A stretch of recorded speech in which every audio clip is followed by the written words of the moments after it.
katropa. Pasensya na kung medyo matagal yung huling video natin. Kasi gusto ko pag bumisita kayo sa channel ko, meron kayong matututunan and something na ma-remember. Okay? Ngayon, pag-uusapan natin na recently kasi kinontak ulit ako, no? About, I don't know if this is kalat na modus o kung modus ba to. Kayo na rin magsabi sa akin, baka mali ako. Okay? Para sa akin kasi modus, ito na sabihin ko kung ano yung red flag, no? Meron nga kasi ngayon na yung proseso, nakikita ka na they will approach you to WhatsApp. I don't know kung paano nila nakuha yung number ko. So, kinontak nila ako sa WhatsApp, tapos may pinagawa sa akin ilang task, tapos niregister na nila ako. Pag ginawa mo pala yun, no? Meron ka ng registration salary, tinatawag na registration salary, babayaran ka nila.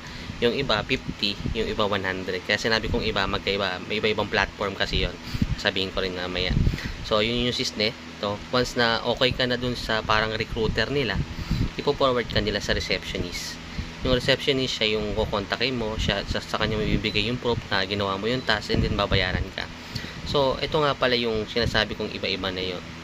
Una, yung mga task na ipapagawa sa'yo is mag-review ka ng Google Map or Places. So they will send you naman na link kung ano yung dapat. Yun nga pala, once na nakausap ka na ng receptionist, bago ko malimutan, ipo-forward ka sa grupo.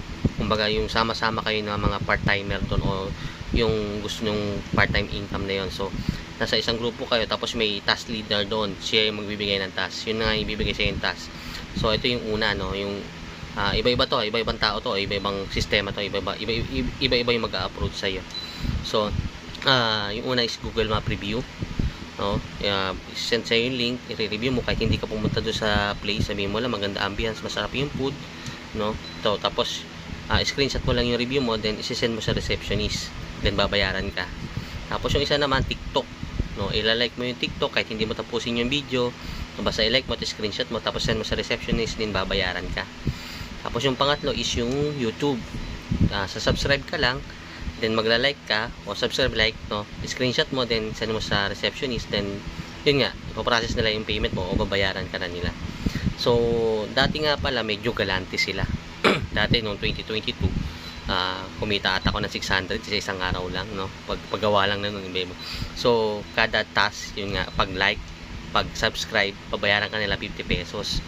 Ngayon nagbabalik sila, medyo naging mautak ata sila ngayon. So mangyari, kailangan mong gumawa ng 3. Yung isang linggo ata, yung TikTok, yung lumapit sa akin una about sa TikTok process naman.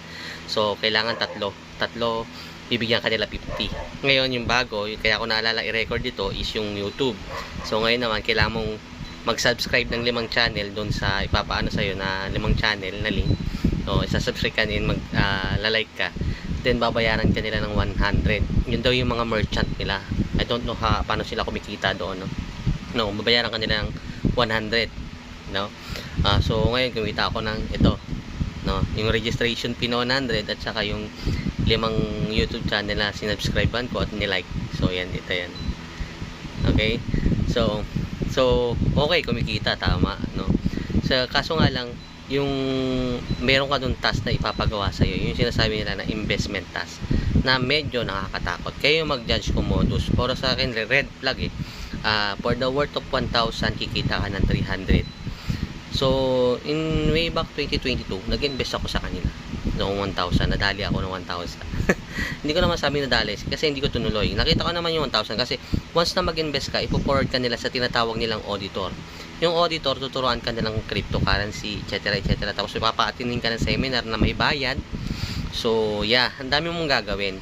Pero nandun yung makikita mo yung pera mo nasa crypto, parang digital link na parang crypto digital something web. Nandun naman yung 1,000. Pero ang hirap i-withdraw. Kailangan nata, bago ka makapag-withdraw, around 2,000 pesos yung pera mo doon. So yung 1,000 ko nandun lang, no? So sa akin, akala ko dati nung sumali ako, pag nag-invest ka na ng 1,000, automatic, onting oras lang, babalik na sa'yo 1,300. Hindi pala ganoon, dahil marami ka pang gagawin bago kumita. Pero nakakainganyo kasi doon sa group na yun, makikita mo may mga tao na nagsisend ng kumikita daw sila. Ito yun, nakikita niyo yan, no? Hindi naman lalaki, 26,000, may 20,000, may 1,000 something. So mga 5 digits, no, 4 digits. So nakakainganyo.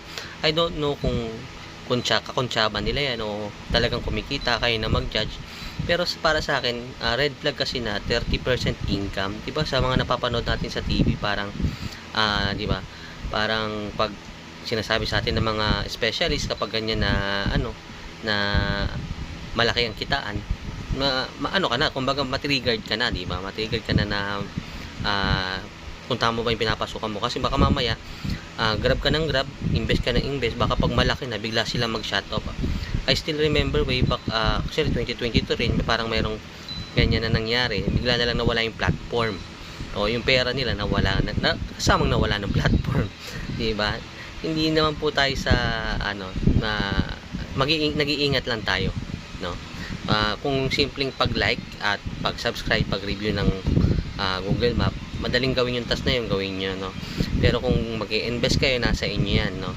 So sana may natutunan kayo dito, and hopefully na i-share ko sa inyo yung experience ko, and sana kayo mag-judge kung gusto nyo mag-push, kung kikita kayo dyan, nasa inyo yan. Para sa akin red flag yun, kaya ako nasabing modus.